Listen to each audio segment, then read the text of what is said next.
Oh,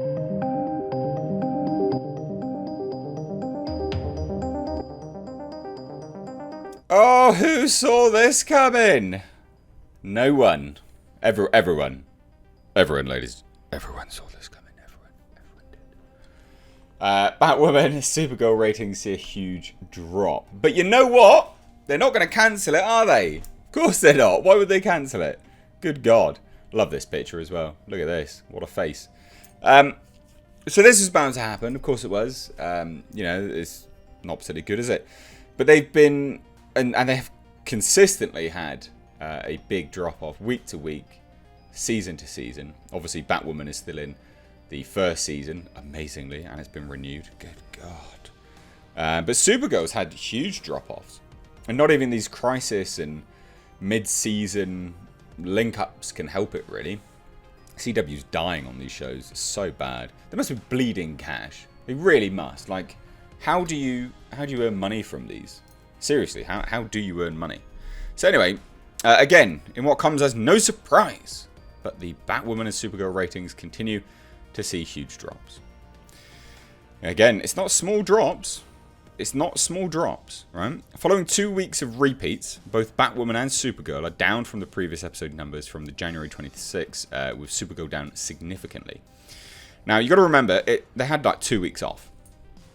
2 weeks off. So you'd think people would be primed, ready to return. They'd be like, yes, we're getting back, like fans of Bitch Mams.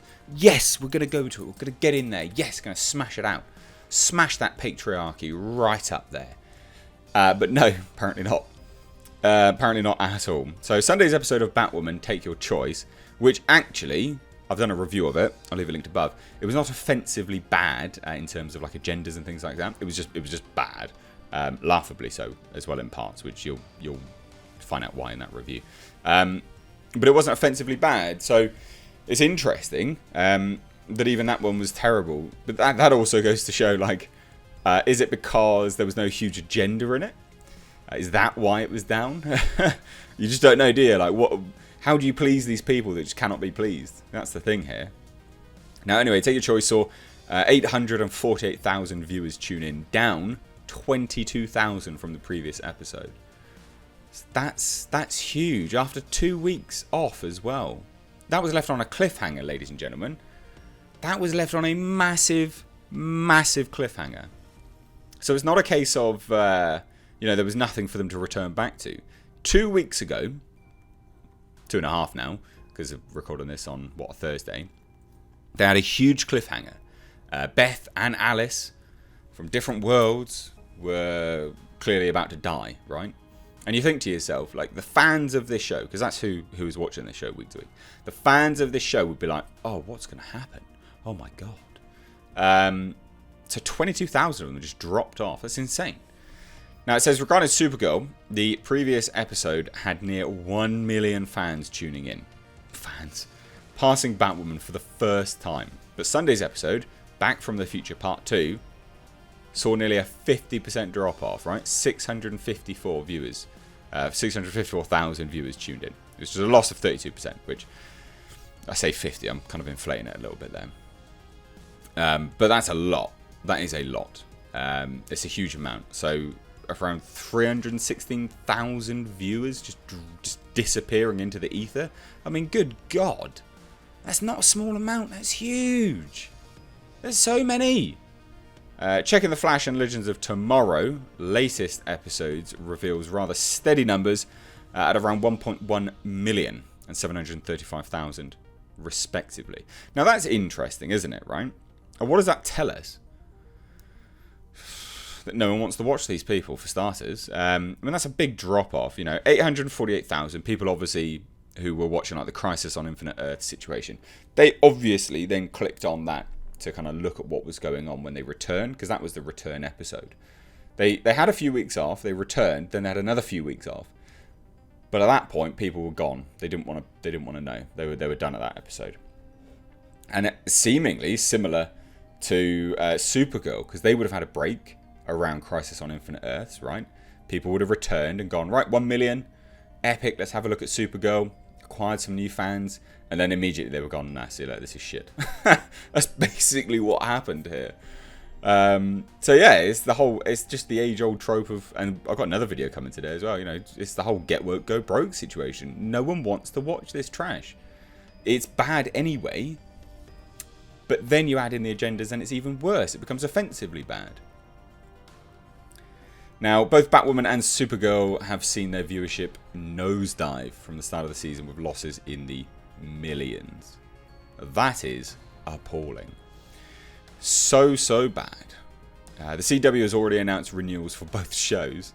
So for the time being, Batwoman and Supergirl are sticking around. Isn't that hilarious? Like, seriously? Batwoman has a Rotten Tomatoes score of 13% by fans at Rotten Tomatoes. 13%. It's bad. It's so bad. It should be used as an example of how not to do a superhero TV series, says Fredo. I love it. This is honestly the most cringe-inducing show I've ever witnessed, with some of the worst dialogue, acting, and downright nonsensical plot points. It also highlights the lack of validity of this site's critics. That's the other thing, right?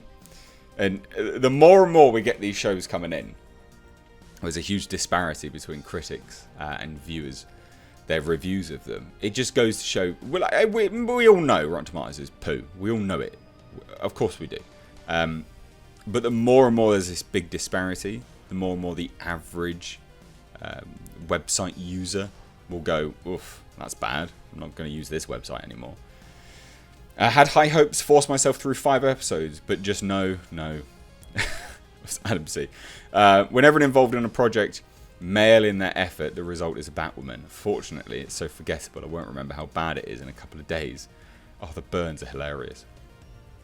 The actors are dry. There's no emotion from the main characters. The lesbian characters are so cliche it hurts.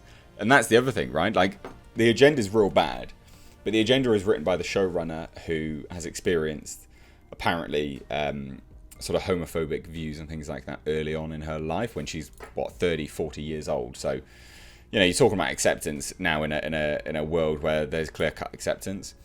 And the tropes are insane. You're talking about, I don't know, ex-lesbians that are now married that have lied to their husbands and stuff like that. And you're trying to palm that off as something that's acceptable. That's not acceptable. It's morally reprehensible. Especially when you're still in love with your ex-lesbian lover. Like, that's unreal. You know? Like, how do you want people to accept stuff like that when it's morally reprehensible behaviour and you're painting people out to be trope-ridden trash? Like, that's terrible stuff. Now, it continues, obviously. Again, these reviews are just the best. No imagination or coherent thought goes into the writing. The main character feels wrong for the part. I tried watching, got through 5 episodes hoping it would start being entertaining, but it just falls flat in every way. And it really does as well. Like, it genuinely does. It's terrible. Now, the fans of Supergirl are the same. So Supergirl Season 5 is currently rated only a 43% by fans at Rotten Tomatoes. It has good potential, but instead of showing it, they rather go with shallow and forced romances that nobody wants to see. Forget about previous plots and bad character development. It looks really messy. Somehow the acting is getting worse and worse. Great potential, generally solid acting, and unfortunately incredibly poor plotting and ham-handed writing that turns it all into a convoluted mess with the subtlety of a piano falling from a roof. It's genuinely too bad, especially when you see the chemistry Melissa Benoist has with some of the other actors on the show, or Grant Gustin on the crossovers. I enjoyed seasons 1 to 3, but 4 and 5 is not fun anymore. Very predictable. Love Alex Danvers. It's not good. No one likes it. But like I said, this is going to keep going. I'm going to keep doing my reviews of it because it's hilarious. But absolutely, this is still, trash. It amazes me how they're clearly not. They don't earn money from this. Is there a CW subscription? Because CW it's not in the UK. We don't get CW. It's not something that we get. Is there something in... do you have a subscription on that? Do you have to pay for it? Because if you have to pay for it, good God, what are you doing? How are they earning money? What else do they produce? What else do the CW make? I'd love to know. Because they're not very good at making stuff, are they? So it'd be a good testament to just seeing what they can actually do. Because it's not going to be... It's not that much, is it? So I'd love to hear your thoughts. What do you guys think about this? Now, obviously, I'm going to keep reviewing Bitch Mams because I love it. It's hilarious. That's the other thing. Like, Picard is boring. and is painful to review because it's just boring.